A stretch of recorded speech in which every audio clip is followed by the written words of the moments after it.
aí, meu amigo Barão, essa casa aqui é amarela, quem ela pertenceu, o ano, e a gente tá percebendo que ela tem um estilo bem peculiar, né? Isso, essa casa ela foi esse engenho aqui, né, chamado Engenho Umburanas ou Imburanas, como em muitos documentos da coroa nós encontramos falando sobre o engenho. Ele foi fundado pelo padre Antônio Antunes de Oliveira. Foi pároco do Ceará-Mirim no século XIX, de uma família muito tradicional que veio do Ceará para a cidade de Ceará-Mirim, aonde eles aqui se tornaram grandes industriais da cana-de-açúcar, inclusive o padre. O padre, além de ser político, também era padre, o que consagrou ele e ainda era industrial da cana-de-açúcar. Ainda teve essa outra função, né? O padre Antônio Antunes era um dos grandes visionários e acreditava ele naquele momento que a aliança com os ingleses iria fazer do engenho dele o mais moderno do Rio Grande do Norte. E não estava errado. No ano de 1866, passou a funcionar aqui uma turbina em um engenho, sendo ela a primeira do estado, no ano de 1866, que ele trouxe lá da Inglaterra e ele conseguiu consolidar aqui uma das primeiras produções de açúcar em larga escala, como se fosse o que chamamos de usina, né? Basicamente era o mesmo processo, sendo que para a época, no ano de 1866, era algo, uma novidade, né? Produzir esse açúcar nessa forma tão rápida de escala de produção. E em 1866, o padre ele consolidou essa produção, transformando o Engenho Umburanas em um dos maiores produtores de açúcar aqui do Rio Grande do Norte. A Casa Grande, feita em estilo inglês, ela é uma casa com dois pavimentos, com dois pisos, aonde a visão dela ela dá justamente para a vila de Boca da Mata, a atual cidade de Ceará-Mirim, onde ele tinha uma vista central do vale.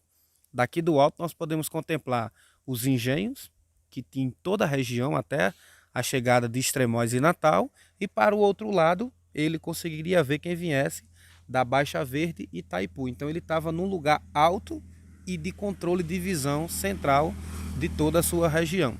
Como ele era um padre, ele costumou abrigar aqui nesse engenho vários retiros de padres que na época, né, inclusive, muitos padres tinham sido expulsos do Brasil e esses padres, quando retornaram para o Brasil, muitos vieram fazer missões aqui na casa dele, né?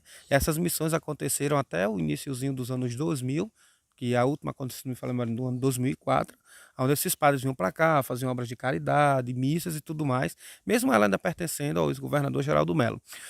No ano, no iniciozinho da década de 20, essa propriedade passou a pertencer à família Varela, que veio a consolidação, né, do monopólio açucareiro, da Companhia Açucareira do Ceará-Mirim, e a partir daí essa propriedade passa a pertencer à família Varela, que logo depois, quando Geraldo Mello assume o controle da Companhia Açucareira do Ceará-Mirim, ela passa a ser justamente uma das casas que ele mais gostava, né, do Ceará-Mirim, apesar do grande palacete dele, né, que ele gostava mais, era o engenho Igarapé, que fica um pouco mais aqui à frente, inclusive dá para se ver daqui, inclusive o engenho de Geraldo Melo, o Igarapé, mas o Umburana era o lugar das reuniões, as grandes decisões políticas, os grandes saraus políticos, decisões e assinatura de documentos eram feitos aqui nessa casa.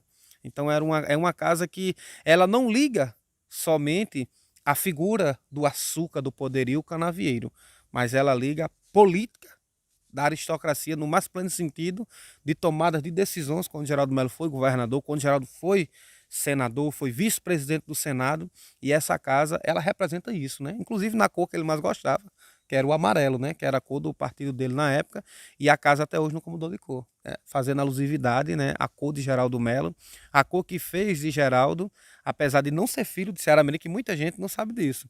Quando fala em Geraldo Melo, todo mundo diz Ceará Mirim, é automático. Ceará Mirim, Geraldo Melo, Ceará Mirim.